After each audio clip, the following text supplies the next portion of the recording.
and we're going to start with the easy questions. Could you please tell me your first and last name and where and when you were born? My name is Hank Wood, and I was born in Des Moines, Iowa, March 15th, 1941. I grew up here, graduated from Roosevelt High School, and earned a NROTC scholarship to Yale University.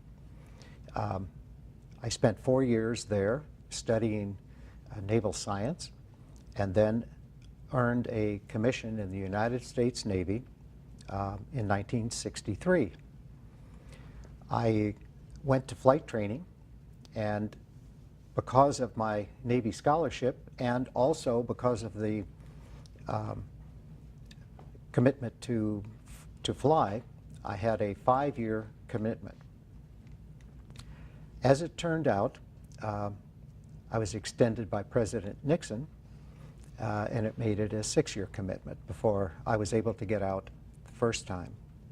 Now, I'm probably very unique in the naval officers because I earned twice a regular commission, and twice I resigned a commission. So first time I served for a little over 6 years, got out and became a TWA flight engineer. Then what happened was I was in New York drilling, flying A4s, and President Nixon activated my reserve unit so that he could combat the postal strike in New York City. Well, the interesting part about that was that he then had to offer us a chance to come back on active duty. I volunteered to do that. That was the 3rd time that I had volunteered to come back on, and I had finally some leverage. I was able to say, I want this to be the first squadron flying F4s going from San Diego to Vietnam. The first time I had volunteered, I had finished a cruise on the Saratoga and came back and volunteered and was transferred to the Forrestal. The Forrestal left in 1967 for Vietnam, and after 5 combat missions that I flew in Vietnam, we had a fire on the 29th of July, 1967. During that fire, 134 men were killed, 32 airplanes, multi-million-dollar airplanes were destroyed. The fire began when an F-4 aircraft, similar to the one that I flew, fired a 5-inch Zuni rocket and hit John McCain's A-4 Skyhawk airplane, in which he was sitting in the fuel tank. And this caused flaming fuel to get onto the flight deck and heated up a World War II 1,000-pound thin-skin bomb. That bomb detonated 94 seconds after the rocket fired. We then had a conflagration that took 20-some hours to put out. The big damage was done when 12 of the World War II thin-skin bombs exploded on the flight deck, and they opened up a lot of holes in the flight deck, permitting flaming fuel and smoke to go down, and this is where much of the damage personnel-wise occurred. The fight was very difficult on the flight deck because the professional flight deck crews were killed in the first bomb. As a matter of fact, a chief earned the Navy Cross because when the first bomb went off, he had a fire extinguisher that he was putting on the bomb to try to keep it cool. When the first bomb went off, I was halfway from my airplane, in which I had been turning up and expecting to become the condition cap, the ready cap to protect the ship, right after the launch went. My airplane was checked out. I was ready to go. The only thing I could do was to shut it down because there was too much in the way. So by the time the first 94 seconds expired, I had gotten out of the plane and was halfway toward McCain's airplane to see what I could do. I learned out of that experience, I think, that if you want to survive a bomb going off on the flight deck of a carrier, you want to be facing it, because the damage is done when it goes to the sides primarily. So I gathered up. I was the ordnance officer of the other F-4 squadron, the one that did not fire the rocket, and I gathered my troops, and we went to the hangar deck, where we were able to take weapons that were not needed off the airplanes and throw them over the side, because at that point the fire had worked its way down to the hangar deck. Oxygen bottles had cut their way through the flight deck and gone down to the hangar deck. My part of that involved 3 hours of fighting the fire.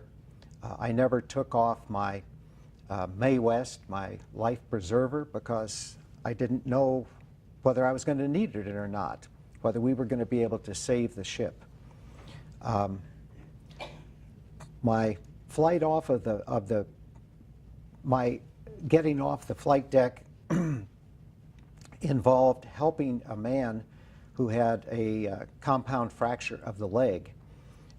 Finally, after we got him down inside the ship, we were able to get a stretcher, which then took him to sick bay. But it was from there then I went to my ordnance crew, got my ordnance crew to start disposing of weapons and fuel that could have caused an even greater conflagration and the loss of the ship. There were many people that were very courageous that day, because it was people who had not been trained as well as they are trained today to fight those kinds of fires. Now everybody that goes on the aircraft carrier has had firefighting training. So after the Forrestal fire, unfortunately, I made my second volunteer to go to combat, and the Bureau of Naval Personnel replied, "No, an orderly seashore rotation precludes your assignment to combat at this time." So I was assigned to go to Point Mugu, a Naval Air Station in California, and I had the pleasure to be the Sparrow and Sidewinder project officer, which permitted a lot of very interesting things. We were trying to make the Sparrow missile operational in the hind quarters, and we were testing it to see if it would maneuver against targets and shoot them down from behind. In that regard, I was able to shoot down 5 F-9 maneuvering drones, and became an ace, I guess you would say, in the testing phase. I also had the great pleasure to zoom climb the F-4 to 78,000 feet, where the horizon of the Earth looks slightly round and things are kind of dark, and you have to shut the engine down of the airplane because it would overheat, and also the airplane itself is ballistic, and after it finally begins to fall back to Earth and you have adequate airflow through the engine, you can relight it. Naturally, this required wearing a pressure suit because when you get above 50,000 feet without a pressure suit, your blood would boil automatically. So that the pressure suit was very vital in this operation. But like I say, I went to Trans World Airlines to fly side saddle as a flight engineer, which was wholly undesirable. Here I had been the aircraft commander, making decisions, and now you're third person in the cockpit, managing the fuel, hydraulics, oil, oxygen, the circuit breaker panels. It just was not my cup of tea. So the grand opportunity, thanks to President Nixon, was to go back on active duty, and I returned to active duty for the next 8 years. And the Bureau of Naval Personnel needed somebody at that time to go to combat. And here I was with 1,200 hours in the F-4, fully qualified. Interesting story, though, was it took me longer to go through the training squadron the second time than it did the first time, because they were teaching us how to use the airplane in a very different way. The F-4 had been designed to go up and shoot down Russian bombers, and it does a wonderful job of that using the Sparrow missile system, where you can fire a head-on about 13 miles away. But in Vietnam, we were rarely, well, never, I would say, given the clearance to fire head-on to a target, because they wanted to be sure we weren't going to shoot a friendly down. We controlled the airspace in Vietnam to a great degree, and the enemy's tactics were to do slashing attacks upon our alpha strikes, our big groups of airplanes. Alpha strike maybe 15, 20 airplanes at the same time going after a high-value target. And what they would do is launch and make a slashing attack through the strike group, probably with little intent to shoot anybody down, but it would disrupt what we were going to do. As an F-4 pilot in that kind of a strike group, we would generally be behind the attack airplanes carrying CBUs, which were dispersing bombs. They would fall off the airplane, and the pod would open up, and it would distribute little bomblets. And these bomblets would spread out and cover a wide area on the ground. It was easy for us to find the target, because what we did was we would accelerate using afterburner past the strike group and be the first ones to roll in on the target. Our target was whatever was twinkling down on the ground, which was the anti-aircraft fire. And with all of that, you also had to avoid the surface-to-air missiles that the enemy fired at us. So it was kind of like, if you were to take this back to the days of knights, it was like jousting, where the enemy had their jousting sticks, being the AAA and the SAM missiles, and we had our bombs and anti-radiation missiles to fire at their radar guidance for the weapons they were firing at us. But there was always that great excitement being the first to roll in on the target, because there was heavy anti-aircraft fire at that point because they were shooting, and you would go down through puffs of flak that would be going off, so you knew that they had you targeted fairly well. And then we would generally fly in at around 12,000 feet, where the small arms fire would not affect us. But in the dive bomb, usually 45 degrees, you would be gaining a lot of speed, And you needed that speed because as soon as you released your weapons, you were down into the area where the smaller caliber weapons could impact you to a great degree. And you had to maneuver hard and with varying turns to avoid this kind of fire. And then what we would do is we had, so to speak, clean airplanes without these CBU bomblets on the airplane, and we had missiles. So we then became the fighters to counter any enemy fighters that would come up and threaten the strike group. It was pretty exciting. As a matter of fact, you got the feeling that you were impervious to what the enemy could do. You almost felt like there was some blessing that was with you. I can remember a few times saying, "Thank you, God," when I came through all of that. When I came through all of the flak on the way down and got through it. It didn't always happen.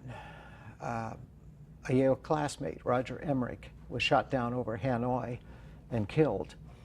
An Iowan, John Pitson, was a squadron executive officer and was on the Kitty Hawk, the ship that I flew on from 1970 to 72, and he was killed.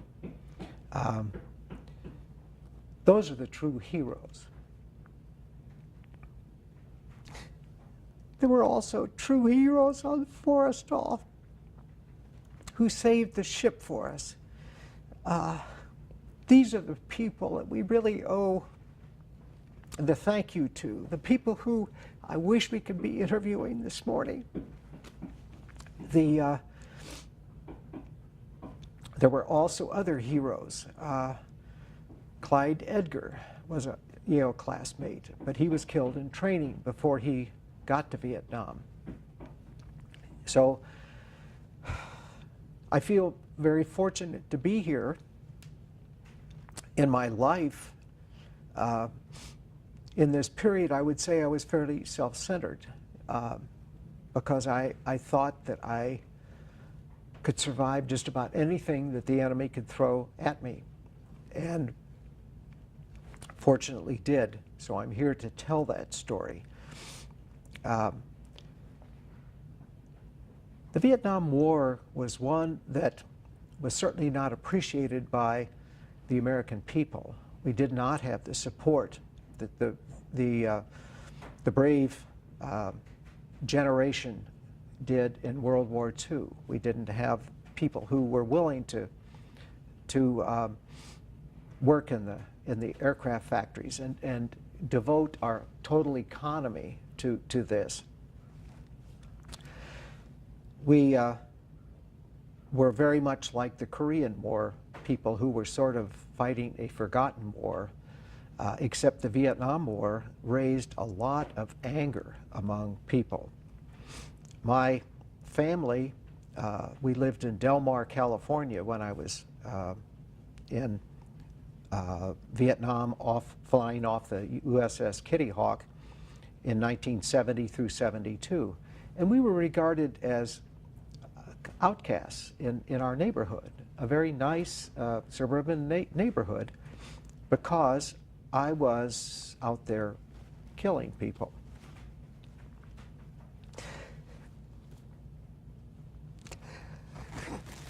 That's something that I find very hard to accept, that my actions killed people.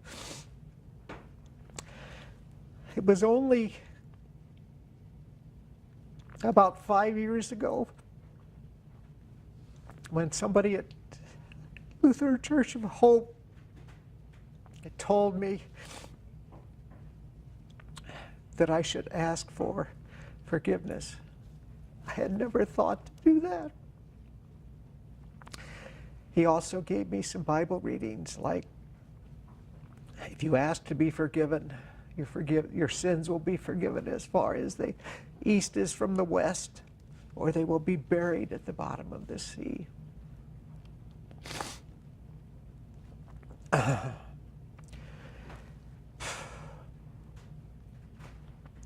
Being an officer in the Navy was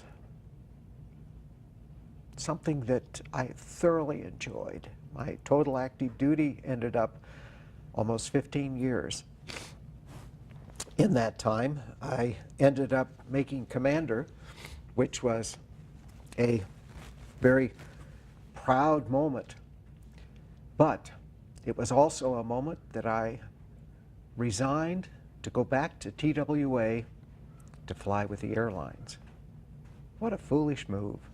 I should have stayed 5 more years and had the opportunity to retire at 20 years or have been promoted to higher rank and retire at 30 years. But that's the kind of mistake you make. But this was the dichotomy that existed in my life all the time that I was in the Navy. How do you have a family, have 2 daughters, lovely daughters, and give them the time that you want to when you're making 6 cruises, long cruises, when you are preparing for those cruises, going in and out of port a lot. I spent a lot of time away from home, which made it very difficult to be a family man. And that's the reason that I resigned twice from the Navy, once after 6 years and the other after almost 15 years. And the profession was one that I thrilled doing. That competitive business with the enemy, much like I felt in the athletics that I did before I went to college, much like the academic competition that you feel. It's that desire to conquer and win. And you are being very dangerous as you do your combat mission. But then we in the Navy had a big challenge also. When we returned to the ship, we had to land on the aircraft carrier, which was a very challenging thing. I've had 670 carrier landings. 211 of them were at night.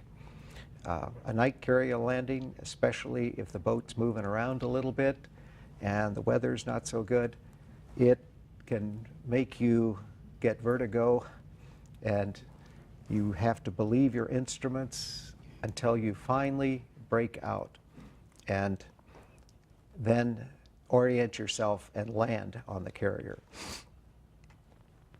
It was very interesting sometimes in the combat missions. The Navy aircraft always seemed to be fairly limited in the fuel that we had. So when we would be working with a forward air controller at night to bomb the supply roads over in Laos even, and if the Air Force was there too, they would hold high and dry to allow us to be the first to drop our bombs. And I can remember one night the FAC had fired a rocket and said, okay, bomb 180 degrees, 50 meters from my smoke, or from my rocket. And in our runs, my wingman and I, the enemy shot at us a good deal. And the Air Force pilot, one of the Air Force pilots commented, "Boy, that was pretty hairy."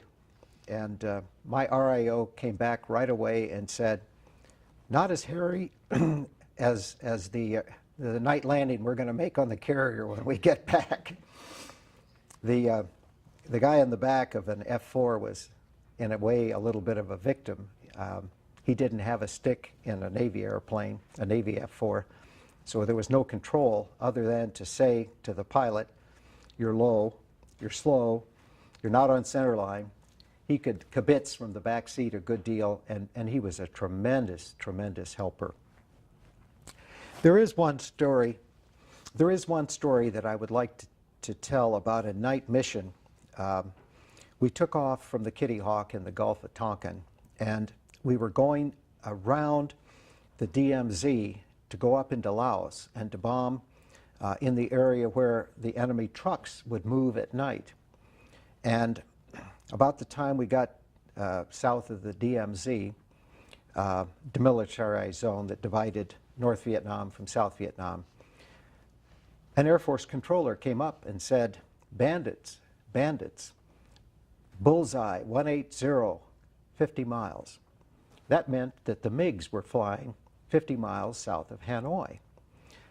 He said, "If you're fighter equipped, come up this frequency." My RIO was on that frequency in a half a minute and said, "We're fighter equipped." He said, and he said, "Where are you?" And we told him, and he said, "Your vector is 360 gate." You don't usually get that kind of a command. What that meant was go straight north and go into full afterburner. So we headed north, and we said we have bombs because we were going to bomb. And he said, "You're over North Vietnam. You can put them wherever you want to." So we pickled our bombs off, going straight north. My RIO, a very skilled guy on the radar, got a contact on the MiG. We were getting vectors getting vectors and guidance as to where the MiG fighter was, and he locked him up. And we were about 40 miles at that point. We closed to about 30 miles, and the MiG turned back to the north. And the pulse Doppler radar broke lock. That's where you've got a closing coming like head on. So what he was doing was turning away from us, and the radar broke lock. So we then had to go to the pulse mode, where he could then find the contact. And at the same time, the MiG started descending. So we're following the MiG down, trying to figure exactly where we are over the mountains of North Vietnam, the Karst Mountains. And the next thing that comes out of the back seat of my airplane is, "Brake starboard, brake starboard." He saw a missile coming up from the right-hand side of our airplane. My wingman was tucked in, and we both broke hard into the missile, as hard as we could. The missile passed my airplane and exploded close enough to to my wingman's airplane to cause hydraulic problems for him. We had to take him back to Da Nang to land because he had a hydraulic problem. And that was a very harrowing experience. I think the summary was we got sucked into a SAM trap. They were doing that very much on purpose. So it was a wily enemy. When you think of how they held at bay 550,000 Americans with high-tech jets, with weapons that could destroy things on the ground, and just like they defeated the French, they held us at bay. Looking at the Vietnam War, it would appear that we should have taken the fight to them. Instead, what we did was we built holding positions in South Vietnam, trying to hold South Vietnam instead of taking the fight to North Vietnam. One of the great credits I want to give to Richard Nixon was that in 1972, while I was out there, he sent the B-52s to Hanoi, and he mined the harbor of Haiphong. Haiphong was the supply port for North Vietnam, and oftentimes in our briefings we would be told, don't bomb the British ships, the French ships, the Chinese ships, the Russian ships, some of our friends who were supplying North Vietnam. It was a little hard to understand how that could exist. Well, by mining the harbor of Haiphong, he cut off that supply. By sending the B-52s to Hanoi, he did what you have to do in a war. In a war, you have to fight to win, or don't go to war. You want to win like we did in World War II, where there was no holds barred. We haven't done that since World War II. Our wars have been very limited engagements. We have made mistakes with many of the wars, and it makes it extremely difficult if you don't fight the war to win it. So Richard Nixon mined the harbor and sent the B-52s there. We lost some B-52 crews because of that. There was much more enemy MiG activity during that period of time. But we prevailed because they sued for peace. And in early 1973, after I had left the Kitty Hawk, we signed a peace accord and got out of North Vietnam. The question comes, when they then subsequently invaded South Vietnam, what should we have done? Should we have mined the harbor of Haiphong and send the B-52s back? That's for you to judge. I would say we didn't have the will to win that war, and therefore we should not have gone back in at that time. It was interesting at the end of my tour on the Kitty Hawk with 250 combat missions and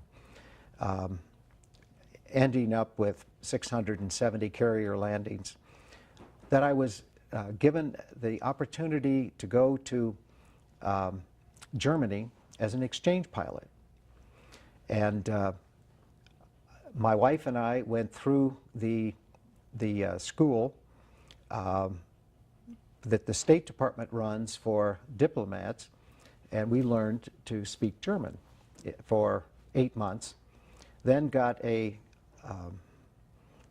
etiquette lesson on how you deal with foreigners, and then went to Phoenix, Arizona for about 4 months, where I learned to fly the F-104 Starfighter. The Starfighter was half of the Phantom that I had flown. The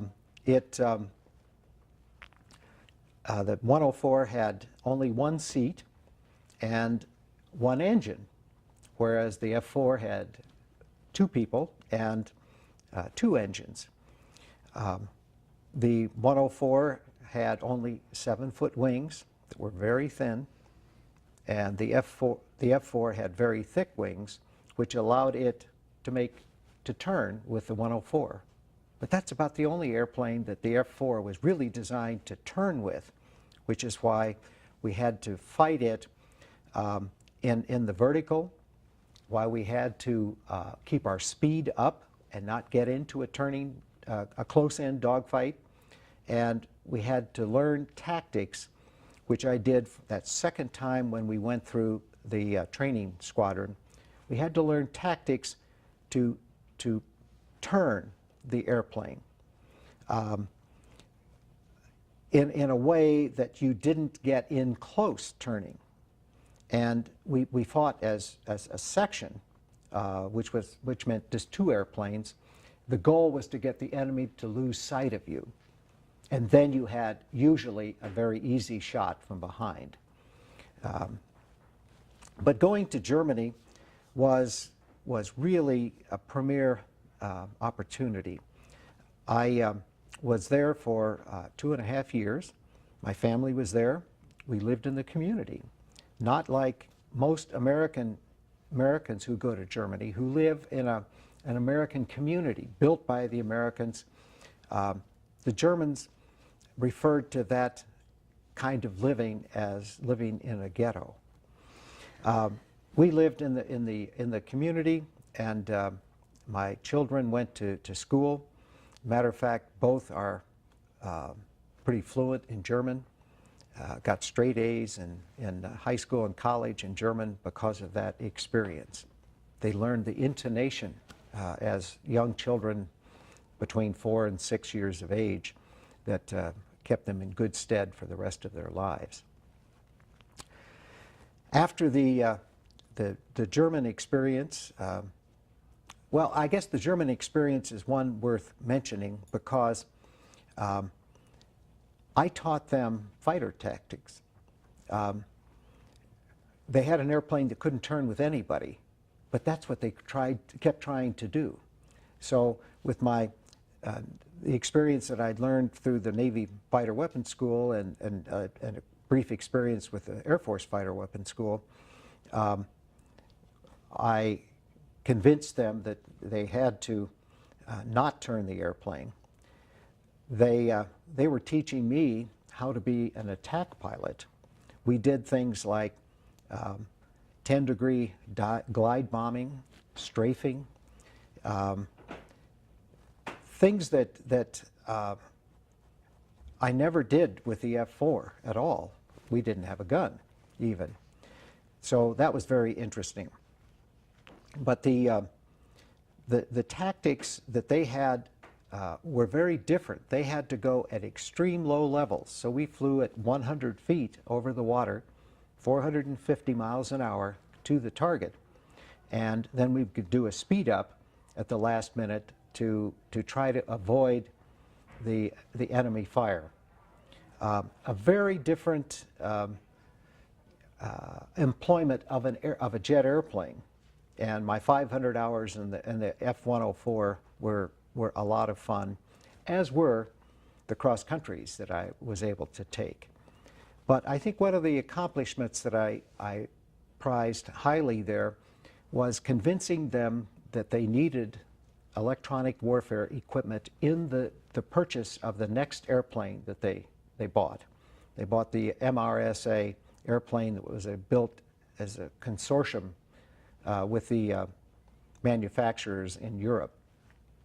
And they did buy electronic warfare equipment, which is what protected us in Vietnam from the missiles and the radar-guided anti-aircraft guns. After the German experience, I went to the Armed Forces Staff College, where I learned a good deal about how the other services manage their warfare specialties. It was especially interesting to learn how the Army and the Marines did things differently. We even had officers from foreign services who were in the Armed Forces Staff College. Then I was assigned to the Uss Nimitz, the first of that class, and the Nimitz was a nuclear-powered carrier. It was capable of doing almost anything. I was the aircraft handling officer, and about 400 people would go out on the flight deck and manage the plans that I wrote. It was a job where every 30 seconds I was making a decision about an airplane moving to some particular place or another, and then the handling people on the deck would move that airplane. The fueling people would fuel them, the ordnance would arm them. It was the catapult and arresting gear folks would maintain those equipments to launch aircraft from Navy carriers on catapults and recover them with the arresting gear when they landed. One of the things that I want to go back to is when I was on the Kitty Hawk from 1970 to 1972, I was needing the combat experience, which every career officer needs. I did get it, 250 combat missions. I also was the maintenance officer of the 12-plane F-4 squadron and had 250 people who maintained that airplane working for me. And at the same time, I was doing something a little extra. I was standing bridge watches on the deck of the Kitty Hawk. At the end of that time, I qualified as an officer of the deck for combat operations and for fleet operations in combat. It was a qualification that got a concurrent fitness report that made me extremely proud. I didn't get to see many movies in the ready room, as some of the other aviators did, but it was a real accomplishment, and I was very, very proud of that experience. Let's take a break. All right, I'm recording again, Hank. I noticed earlier in the interview we discussed your relationship with the Lutheran Church of Hope. How did you come to attend church there? Were you religious before that?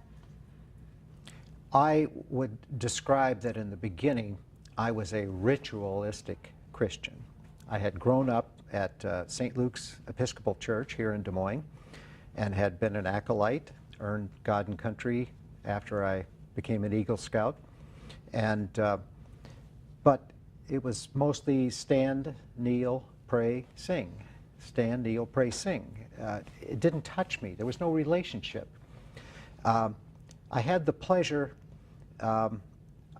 in 2004, I was kind of going through a breakup and had sort of lost my way.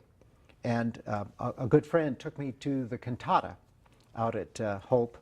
That was my first time there, and I was very impressed with the brass and the singing and the service and the message of Mike Householder. So shortly thereafter, I met Sandy, who's presently my wife. We married in 2008. This was back in 2005 now, I'm telling the story. And we went to the Alpha course.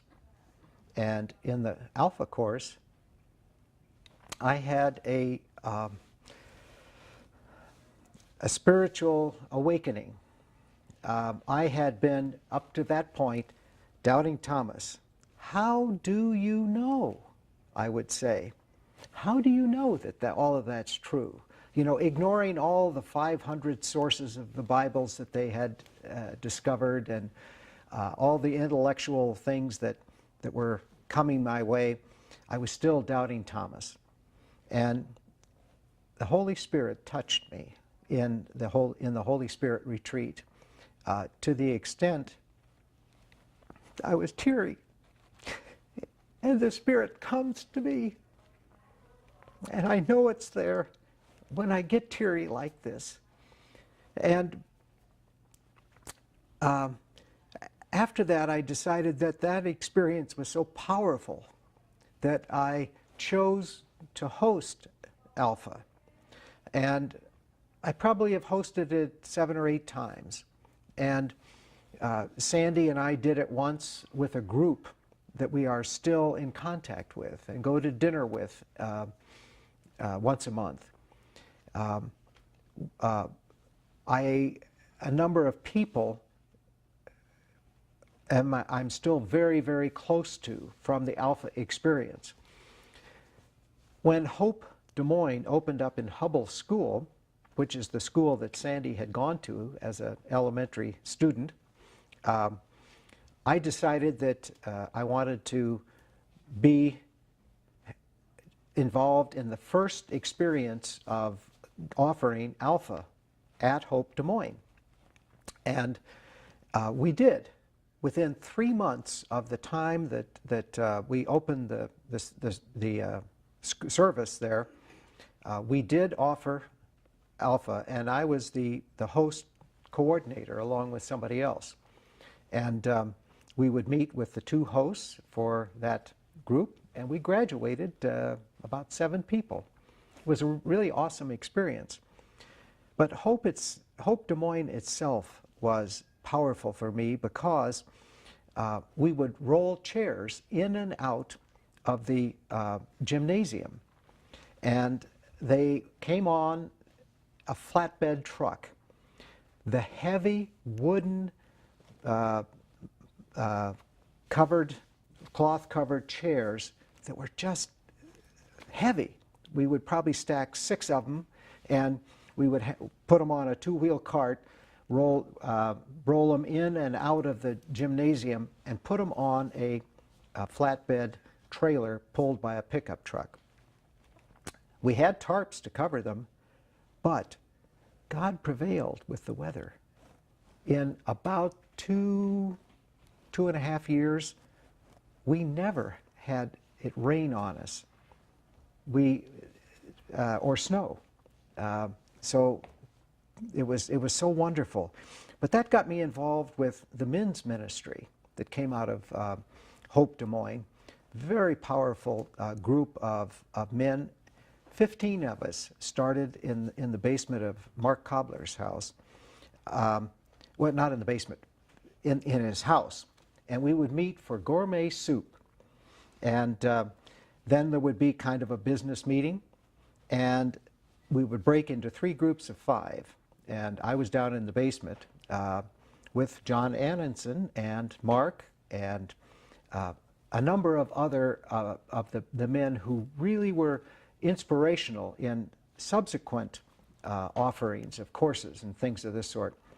So I took a number of those courses. Sandy and I went out to Hope, had gone out to Hope West Des Moines and taken some of the courses out there prior to Hope Des Moines opening up.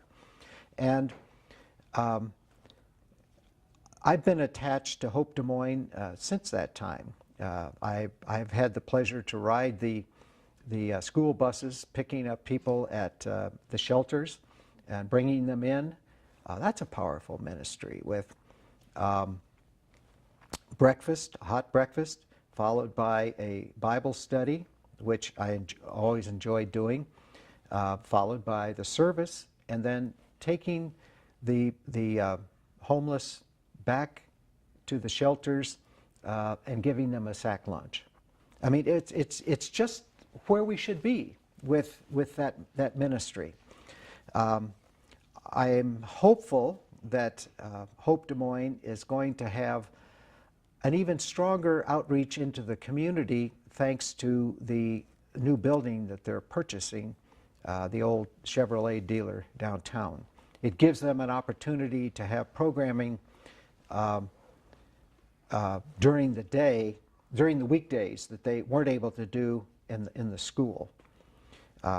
It is quite a financial commitment, and that worries me a little bit, but Hope seems to have a lot of people who are willing to support the programs. And when you think about it, there are now 3 outlying campuses that are going to be buildings. So we clearly have made the commitment to get involved in the community and serve to those who say they're Christians but are not attending church. That's the thing that basically happened to me back in 2005, is that I got drawn back into the church. That's what we hope to do. The goal is not to steal people from other churches, but rather get people who are not involved coming. When we were forming Hope Des Moines, we did it on the basis of the census. When people were asked in the census, are you a Christian?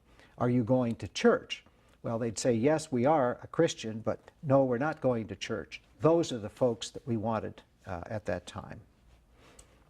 Hank, I want to talk a little bit about hindsight in the war. Now that you have a better relationship with God and you look back on your time in Vietnam, you had mentioned earlier it was by God's grace that you made it through some of those situations. Can you talk about that a little bit, about how you view the war now?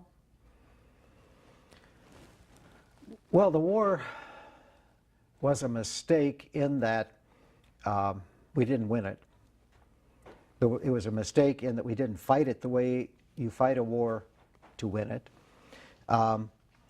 Some of the things that I did as a fighter pilot were not worth doing, frankly. Bombing meaningless bridges that might just be a big cement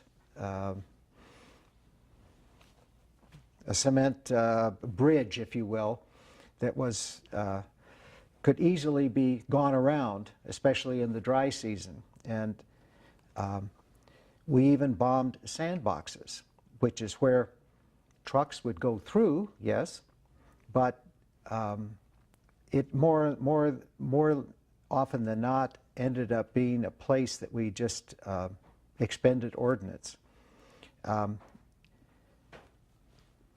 We do need to have a strong military, but when we choose to use it, it should be the last resort. Since World War II, we have used our military perhaps much too readily. I am a believer of the military. I struggle with the fact that we send people out to kill. At the present time, I work at the VA hospital, and I have the pleasure to teach veterans Stanford University's chronic disease self-management program, which is where you get 10 to 16 people around the table presenting subjects that will help them deal with the problems that come from chronic health conditions. For example, my chronic health condition is acid reflux. That causes me to have a burr in my voice and the danger of losing my voice to cancer. That causes me worry and concern and frustration and anger. Why me? And anxiety. Oftentimes, the veterans who come to this inpatient care have gone through this kind of a process with a chronic health condition. And that leads then to substance abuse, be it drugs or alcohol, high prevalence of tobacco abuse. And they isolate, get depressed, and have suicidal thoughts. So this wonderful programming that is going on right now in the VA inpatient mental health area of the medical center here in Des Moines helps them, if they are willing, to come out of their shell, to get back into the environment in which they are with their brother veterans, and you know the camaraderie that exists there. One veteran will draw another one out. They will support each other. But it's the concern, obviously, is they all know what is good for them. The 9 healthy living messages of the VA, things like eating healthy, being physically active, managing your weight, limiting alcohol, being tobacco-free, reducing stress, getting the immunizations and the health care that you need, being safe. All of these kinds of things they know. The problem is, how do you motivate and inspire and get somebody to undertake these kinds of things that will enable them to go back into the life where they have perhaps burned bridges with family, burned bridges with employers, have gone to prison for some of the things that they have done. How do you get them motivated to become good citizens and establish the things that they need to be able to go forth? The programs will help them with substance abuse, will help them with learning how to cope. That's what the Living Well, the Stanford program I mentioned, we call it Living Well. It's a much better name.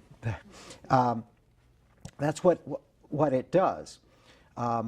They also will help them with PTSD. Many of them suffer issues. I think I've got those kinds of issues from my Forrestal time, and you've seen the tears that can come. I think that's a sign that there is some PTSD issues in me. But then also, we work to find them a job. When they build up their resources, help them find a place to live.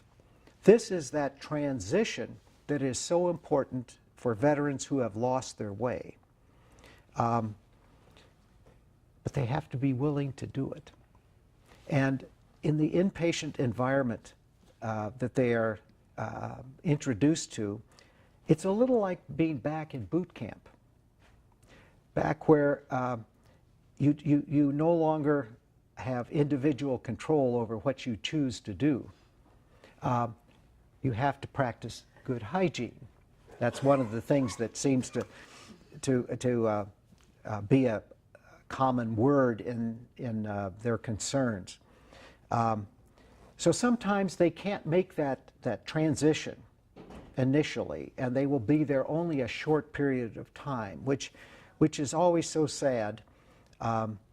It's an opportunity to make a repair that is lost because they can't live in community. Mm-hmm. They are so used to being under a bridge, perhaps, in an apartment all alone, and now suddenly your meals are at certain hours, but the program has adapted beautifully, especially recently, where veterans are given the opportunity to choose many of the programs that we offer, instead of being put into a silo where you are PTSD and you have to finish that before you can go over to substance abuse and finish that. And then we deal with you in the housing and the job environment. So the program is working well. I think taxpayers can be very happy of what is going on. And as a fellow vet, I think you probably have seen or known some people who lost their way along the way, and encourage them to come to the VA. One of the big improvements between Vietnam and now is that VA reaches out to get veterans involved with us before they leave active duty. We try to communicate with them in a way that they will come and seek us out. We have one of the best healthcare systems in the world, and we have made some very dramatic improvements recently, undertaking the patient-centered medical home, which is the big thing now, where you place the person at the center of care and involve them and what they want to accomplish in the care, as opposed to saying, you do this because that's the best thing for you, and then when you don't do it, you are non-compliant, shame on you. That's the old method, the traditional method. And we found it doesn't work. You've got to engage people, get them inspired in a way through self-management of their own health. If they didn't get into their situation because they loved following rules and conforming in the first place. That's right. Yeah. And they're like, oh, we'll help you, but you have to fit into our box. Yeah. I would like to ask a couple more questions, just logistic questions about the fire. You said that you were throwing weapons overboard, getting rid of things from the deck. Why was that so important to do for someone who is not familiar with the severity of the situation? I mentioned that for 3 hours, I thought we were going to lose the ship. I had made my way off the flight deck through a very tortuous process. I had gotten into a catwalk with flaming fuel running through the scuppers, the drains up above, and thought I was going into a safe area. It turned out to be a fueling station. And there were about 8 or 10 people huddling in this fueling station thinking they were safe. Even so what I did was I got them out of there, said this is not the place to be, and we all crawled through the catwalk to where we could get to a watertight door and into the structure of the ship. But the bulkheads of the ship were so hot you could hardly touch it. It was really dangerous. Well, once we got in there and got in there with the man who had the compound fracture of the leg, down was the only place that we could go. We ended up into Hangar Bay 2, which is there are 3 bays on the Forrestal, and we got into Hangar Bay 2. Hangar Bay 3 was where the fire from the flight deck had worked its way down.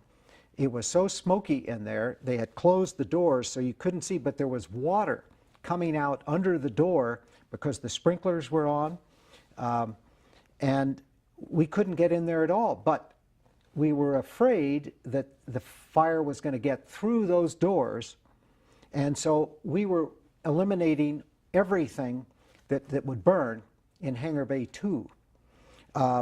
Fuel tanks, 600-gallon fuel tanks. We would get them off the airplane. My ordnanceman would get them off the airplane, and then we'd roll them over and throw them over the side. A Sidewinder or a Sparrow missile, we would unlock them, carry them, and throw them over the side. If they had caught on fire, what would be the result if a missile catches on fire? Well, if a missile catches on fire, it's going to the propellant will fire, or the warhead will go off. Whichever way it is, it's going to be a very, very dangerous circumstance for anybody who's close by.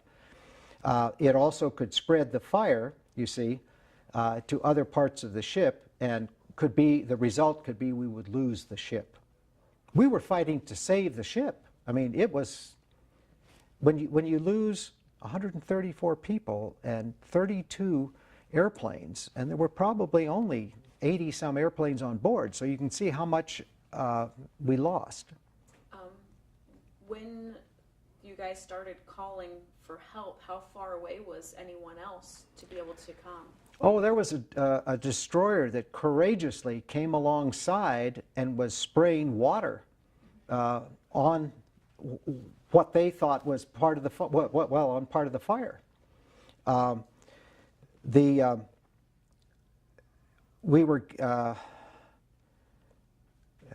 There was another carrier out there that wanted to come to our aid with helicopters and medical supplies. What was happening on the forward part of the flight deck was they had a triage area where injured people were being triaged, and those that had the greatest, at greatest risk were being taken down the forward elevator and then to sick bay where they could operate on them, this sort of thing. Just one more question about the fire, and this one I don't even know if you know the answer. How did John McCain survive? John McCain, the story I've heard, stood up in the cockpit, and the A4 had a refueling probe that stuck out on the right side of the airplane, and he walked out there and then jumped, and I would imagine with a jump like that, he probably sprained an ankle or something of that sort. Hightailed it out of there? Hightailed it out of there. It's amazing he didn't get injured in the explosion. Yes. Is what I'm envisioning is this huge explosion, and he's like, well... Well, the 5-inch Zuni rocket hit the fuel tank, the right fuel tank on his airplane, and that's put all that fuel on the deck burning, and the bomb was right there, and the heat from the fuel caused that first bomb to go off, and you see then it spread the fire to other airplanes adjacent. And I might mention there was another hero that I haven't mentioned yet. That's Dennis Barton, and he was from Des Moines. He was parked in an A4 near John McCain's airplane, and he perished in the fire. Another hero I want to mention is Larry Spencer, who was flying in an F4, the same airplane I flew, but he was in the back seat, not flying with me. He was flying with somebody else, and they were hit by a missile, and he ended up being a prisoner of war for a number of years. Think about being a prisoner of war, wearing pajamas, being tortured. John McCain got that because his request to cross deck after the Forrestal fire was granted. His father was the head of all U.S. forces in the Pacific Fleet at the time. So I can understand how he got it and how my request was denied.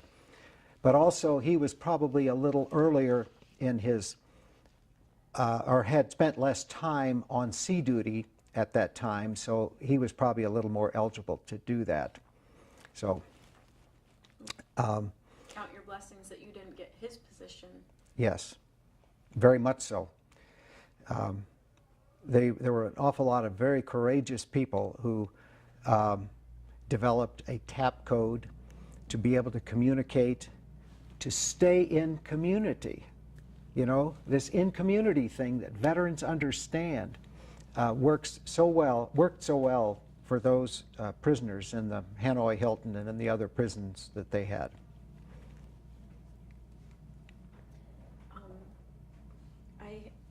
I don't know the term MiG. What does that mean?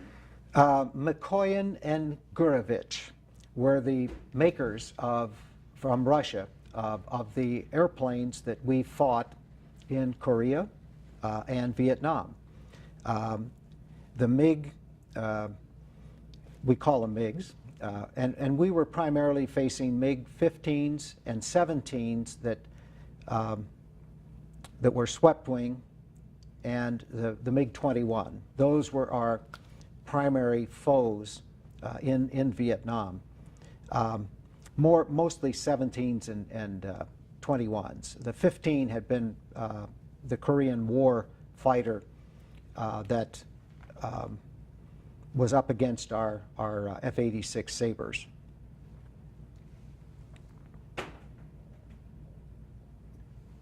Well, I have asked everything that I had questions about. Now is kind of a free time that if we have anything else that you wanted to discuss, we're open floor right now. We could talk about your items that you brought. I mentioned a couple of jets that I flew. First, I would talk about the F-4 Phantom. You can see that it has 2 seats. In the Navy version, the pilot in the front was the only one who could control the airplane. The radar and intercept officer, the RIO, in the back seat ran the radar and would manage the intercept. But then the pilot would fly it, and the pilot had the firing controls for the Sidewinder and Sparrow missiles that we had on board. But this is a relatively clean airplane. You can see on the bottom the fins of the Sparrow missiles that are under the fuselage. But when we flew it in Vietnam, we had pylons that carried a centerline tank. We also had pylons that carried the Sidewinder missiles, and also then bombs. And we usually were carrying 6 bombs or 6 of the CBUs, which were the dispersal bombs that would put the heads of the people firing anti-aircraft at us down when we were escorting the strike group to the target. So you'll notice that the wings of the airplane are relatively thick. This is a big fighter, very visible to the enemy, partially because it let out a big smoke trail where you could see it.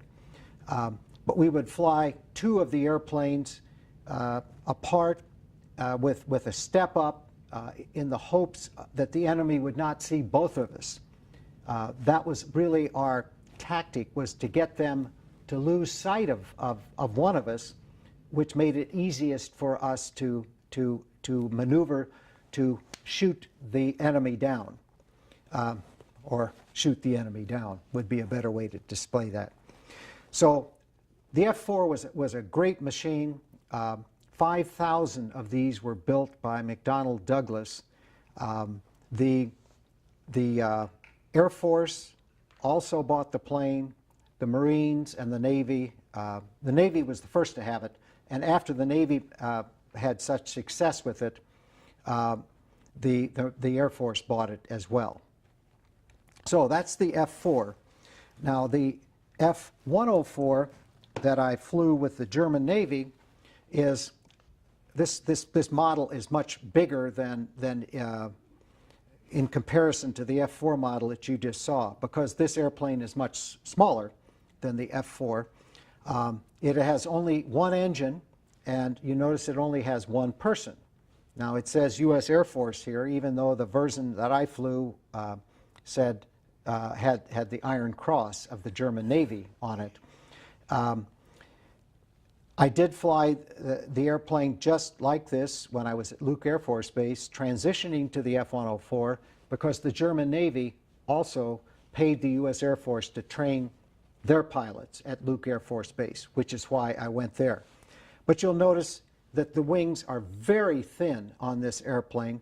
It was designed to go up and shoot down Russian bombers, originally tail on. They would sneak up behind the Russian bomber and shoot it down from behind. There was one version that the Italians bought that had Sparrow missiles that could go up and shoot down the airplane from in front. But you'll notice that these are really thin, sharp wings, but they also are very small. That's 7 feet is all that wing is. So this is why this airplane could not turn with anything except the F-4, because the F-4 had thicker wings and longer wings and was able to turn. But this was a fun airplane to fly because it was like being on the pointy end of a pencil. And you don't see all of what's behind you. It was very exciting, especially flying with German pilots. And what they chose to do with the airplane, they used it as an attack airplane back in World War II, Hitler and Goering took control of the naval air forces, and they didn't provide cover for the German fleet. So what happened was the German fleet was subject to Allied airstrikes, and that's where they lost a lot of their ships. Well, the German Navy said, that's not going to happen to us. So they decided they were going to keep control of their Air Force. So the German Naval Air Force operates under Naval Command, and we operated from a base in North Germany, and many of our missions were out over the Baltic and the North Sea, but the goal was to attack shipping, Soviet ships, because we were at that time in the Cold War, and very much we were a part of NATO. It was very interesting. When we were in Germany, we lived 60 tank miles from the East German border, where they had their tanks ready to go. The family had plans that they would move north into Denmark, which was only 40 miles from where we lived, if something were to happen, because I would have been deployed to perhaps Norway, to a Danish airfield. All of the NATO bases were able to service the F-104. So we would exercise that in cross countries by going to the base, and they would service our airplane as part of routine exercises. And then we also had the opportunity to go and enjoy being in Madrid or Italy or Turkey, Norway, England. It was quite an enjoyable cross-country life, if you would say. But going back to the family versus career, I was very self-centered at that time, and it was awfully easy to go on a cross-country with the boys and deny my family. I can remember coming back from an Italian bombing program that we had had, and the guy on the tower said, "Hank, call your wife as soon as you get in." And as it turned out, while I was down in Italy, and we even got to sunbathe and do a few nice things while we were on this bombing exercises, my youngest daughter was having her appendix out. My wife was having to deal with that. Thank goodness she had a good language, a good German language, because the doctor didn't speak English. And all of this, she was having her Blint arm removed. But that's an example of how career gets in the way of family. Not that that doesn't happen in the civilian community, let's say. Many doctors and lawyers and professional people deny their family in the quest to make more money. It happens in all walks of life.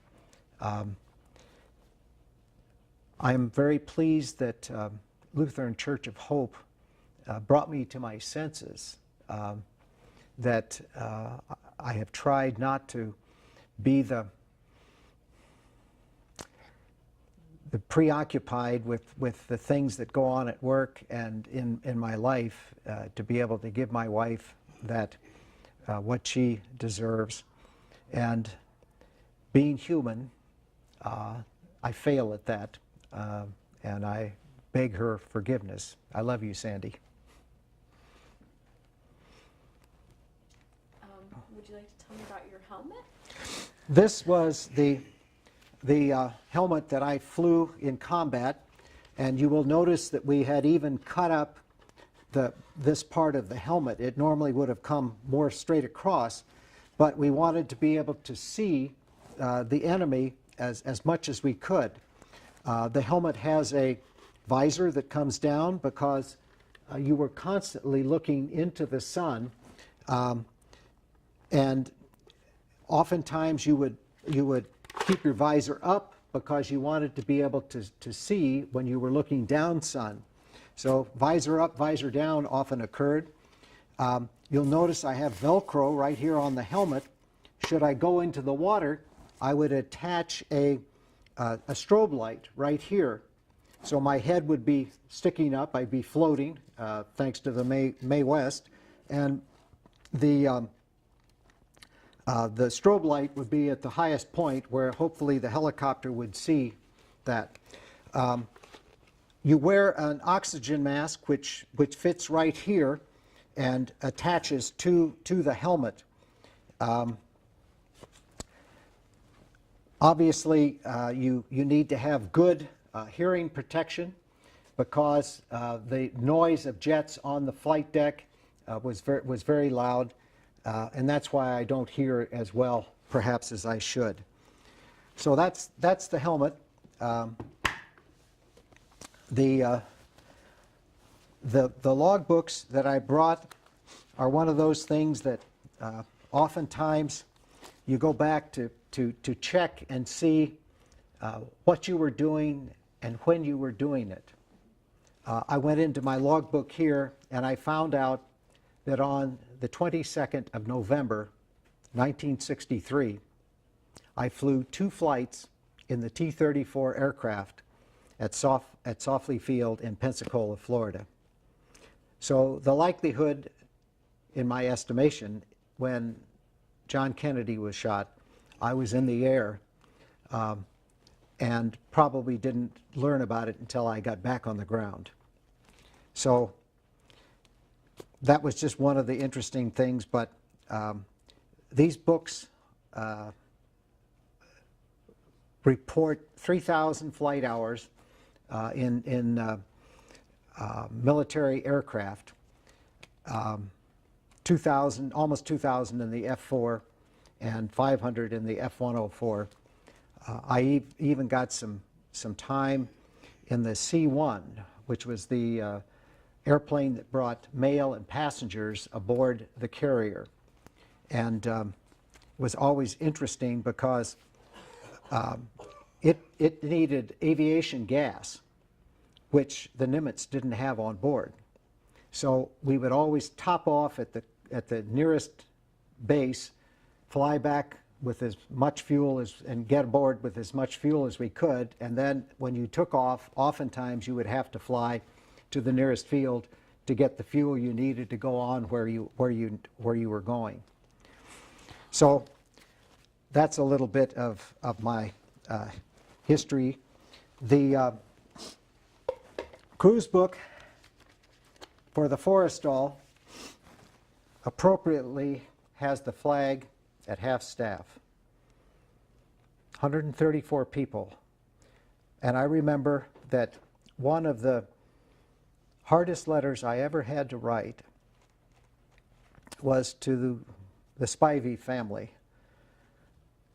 Ray was an aviation third-class ordnanceman in my division and died that day on the ship. You know, how do you write a family? A mother and a father, and tell them that their son was a hero that day. It's not easy. I also have the Life magazine that shows the fire. My airplane, I guess I have a diagram here of it. This is the back end of the Forrestal. Here is the number 4 elevator and the number 3 elevator that moved airplanes up and down. this was the spot of the airplanes back at the back end. This being the catapult. There was an A4 on the catapult and another A4 here, and then A4s behind the catapults. John McCain's airplane was right here, and there was an F4 right here that fired a Zuni rocket that went across the flight deck and hit John McCain's airplane in the fuel tank. That caused a fire on the flight deck, and 94 seconds later, the first bomb went off, and that spread the fire forward and aft from that point. I was over here in aircraft 200 and was turning up, had been checked out, and was going to be the alert cap after the Combat Air Patrol protecting the ship after the launch went. So after I saw what was transpiring and they weren't going to taxi me forward, I shut down and probably got to about this point when that first bomb went off. And that's what I said. I probably was lucky being close, or being the bomb facing me. But then retreated back, and this was the refueling station that I mentioned that I went into thinking it was a way into the ship, and saw probably 8 or 10 people inside that refueling station. I shooed them out of there, and then we crawled forward through this catwalk with flaming fuel from the airplanes that were above it, running through the gutters up above us, and we were able to get inside the ship through a watertight door here. I was then forced down to the hangar deck, and from this part is hangar bay 3, roughly, down below. That was consumed with fire. Oxygen canisters and magnesium flares and other things had gone down, cut their way right through steel down to the hangar deck. And that's why hangar bay 3 was engulfed. And we were working then in hangar bay 2 to get rid of the things that would burn, explode, rockets that would fire, missiles that would fire, to protect the ship. I came up with one question. How did the original missile come to fire? Was it an accident, or? That is was the subject of an investigation as we returned with a destroyed ship. My squadron was investigated as carefully as was the other squadron, and I was very pleased, being the ordnance officer, that our procedures were correct, and that we had not violated any of the safety rules. There were a number of possibilities that could have caused this. Did the radar power cause a spark, create an electrical charge that would have fired these Zuni rockets? Was there a starting cart which has a big exhaust of hot gases? Was that exhaust aimed at the rocket pod? Was there a connection made that would have permitted stray voltage from the airplane to go down to the rocket pod to fire it? Was there something that the pilot could have done, because his comment was, when I turned on the jet, after you start the engines, you then turn the generators on for the airplane, and they disconnect the external electrical power. He said that the rocket fired when he went to internal power. That might have indicated there was some kind of a malfunction within the airplane. However, they also discovered that the other squadron was plugging in their rocket pods back in the pack, back where they were being started. And we weren't doing that. We were arming them on the catapult, which takes a little more time, but was the correct procedure. This is the subject of a book that has been written, and I don't recall the title of it right now.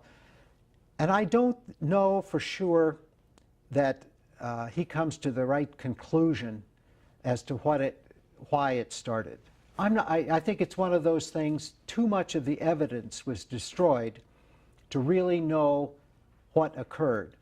But it was clear that there were errors made by this squadron. They also decided that if we were going to use these rocket pods on the ship in the future, they put styrofoam at both ends of the rocket pod so that radiation from radars could not get in and cause voltage that would fire the rockets. I'm sorry, we did fire. Well, it wasn't found that it was, he didn't push the button, or... I'm sure he did not. Yeah. And as a matter of fact, there is an override switch that if you're going to test the firing circuits on the ground, you have to push it in, and it's way back over here, and there's a guard around it. So the button is like where the end of my finger is, and you would have to push it in like this. And I just don't believe he could have accidentally done that to arm those firing circuits. So who knows for sure. I'm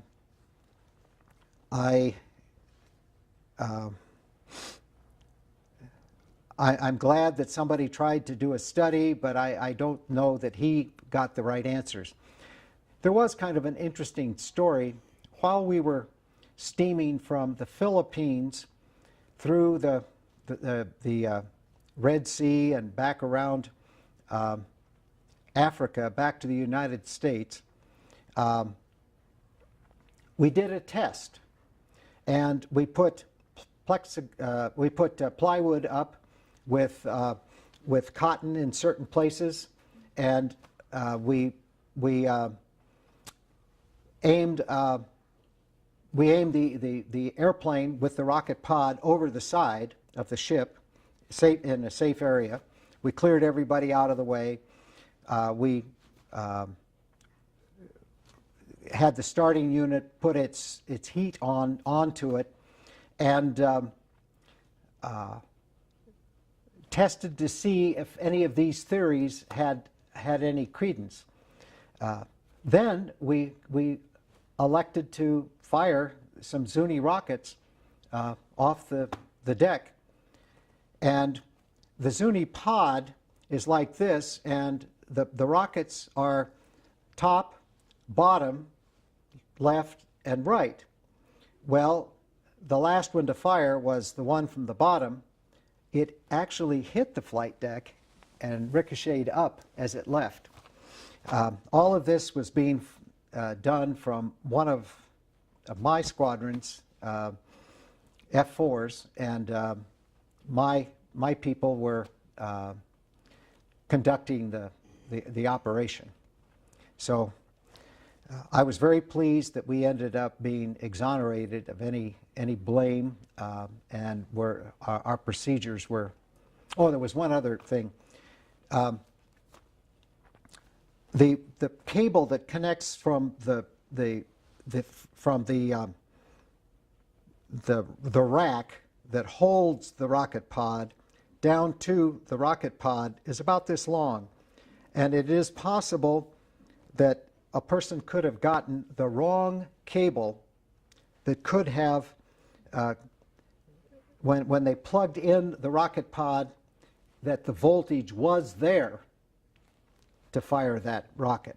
But since the cable that they actually had in that particular airplane was destroyed, we don't know whether that was the case or not. The other squadron apparently did not have their CBU cables separated from the Zuni rocket pod cables as they should have, and that was a possibility. But I probably shouldn't be putting blame on the squadron. It is a bit of a mystery as to why it occurred. Okay. I'm all out of questions. I think you've given me plenty, but is there something else that you brought? Hello, Miss Assistant, and thank you for coffee. I did see something that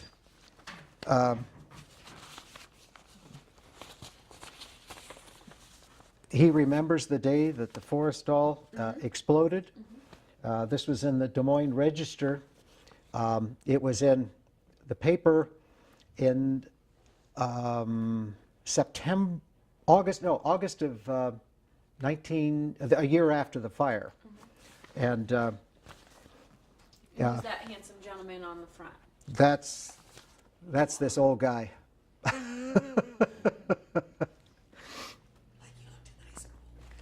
He wore a tie that day. I didn't wear my tie today, but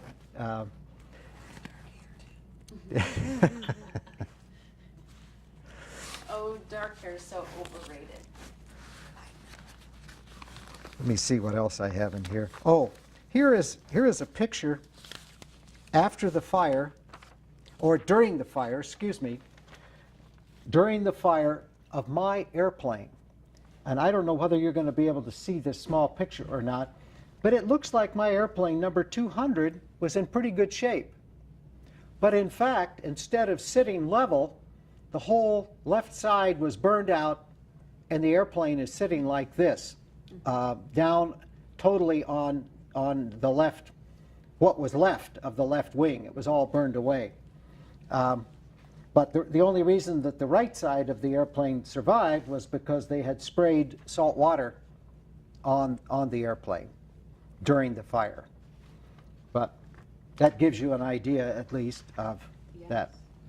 Did they push it over the side? Yes, they pushed it over the side because there was too much of it destroyed to bother trying to rebuild it. 32 airplanes were pushed over the side. Where were you at the time? Not you, but where was the ship, the carrier? In the, it was in the Tonkin Gulf, which is, we were off of North Vietnam, probably 50, 60, 70 miles. We stayed far enough away that if the enemy came out, we would have time to launch the Alert 5. We had always 2 fighters that were in Alert 5 and 2 that were in Alert 15. And if the enemy came at us, we would launch those, turn into the wind immediately and launch those airplanes. When we were flying, there was always airplanes in the air that would provide that protection. Usually what happened was there were 3 carriers out there, 2 carriers flying during the day, 12 hours, and 1 carrier flying at night, 12 hours. You started off flying in the daytime. You built up your confidence making carrier landings and your confidence of navigation and the operations and what you were being asked to do. And then you would be the night carrier. That was always the hard one because your body was trying to make a shift from working in the day to working at night, which made it difficult.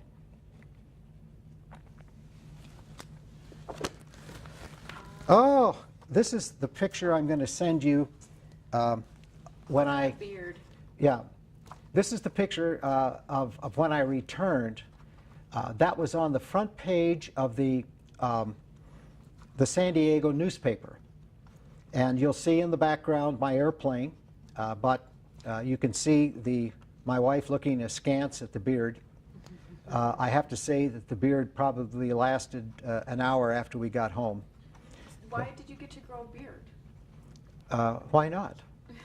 This, So this, during the Navy, the regulation was you could grow a beard. this was in the days of Admiral Zumwalt. And Admiral Zumwalt was pretty allowed a more relaxed, yeah, he allowed beards and longer hair. But it was interesting, the oxygen that I wore, the oxygen mask right here, would bleach this area of the beard. So that part of it was kind of a bright orange. The rest of it was dark, as you can see in that picture. This picture is the picture that they took of all of us in 1967 when we were going over. And the purpose of the picture was, if we were captured, it would give them an image to compare if there was a news release from the North Vietnamese and they would show a picture of a prisoner, they could compare this to the picture of you when you went over. So, Do you have an official service photo? I do. It's at home on my wife's. Yeah, it was as a lieutenant commander. Yeah.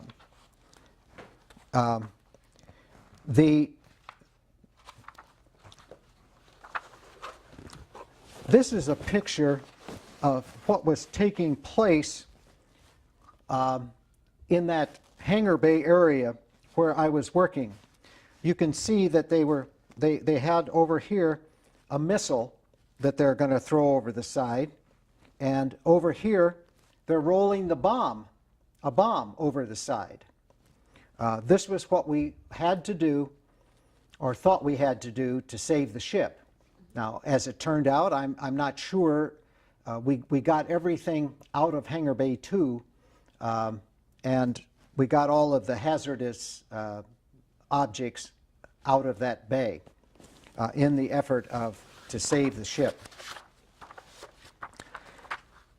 There's some other pictures in here of the fire, and the ones that I gave you are in here as well. Also, my ordnance gang picture was here. This was my ordnance crew right here, in front of one of the squadron F4s. And where are you in the picture? In the picture, I was right in the front, right here. My Chief Lawler, was right over here, and the rest were first class to aviation ordnancemen, airmen, in the picture. But the sad part was Ray Spivey was not there. Ray Spivey was killed during the fire. The picture was taken as we were coming back home. Do you remember where Ray Spivey was from? Was he Iowa? No, I don't remember that. He was not Iowa, I don't think. But that was I remember laboring over that letter, trying to have the feelings be right. But there's some pictures of F4s in here. Here is, ironically, aircraft number 200 landing on the aircraft carrier. And that was yours? That was the one I was in, yes, ironically. 200 was always one of the best airplanes because it had the name of the air wing commander on it. So they always tried to keep it the cleanest, and it's always the one that got into the pictures. Not so clean now. See it again? Mm-hmm. It's now on the catapult at this time, and with the F4, the nose of the F4 would pneumatically extend up, so that when you went to the end of the catapult stroke, the attitude of the airplane was so that it would fly. With this way, there would be a delay until a pilot could get it to rotate, and what would happen is the airplane would sink. So they pneumatically raised it to the attitude that gave it the ability to basically fly and not sink as it went off the end of the catapult.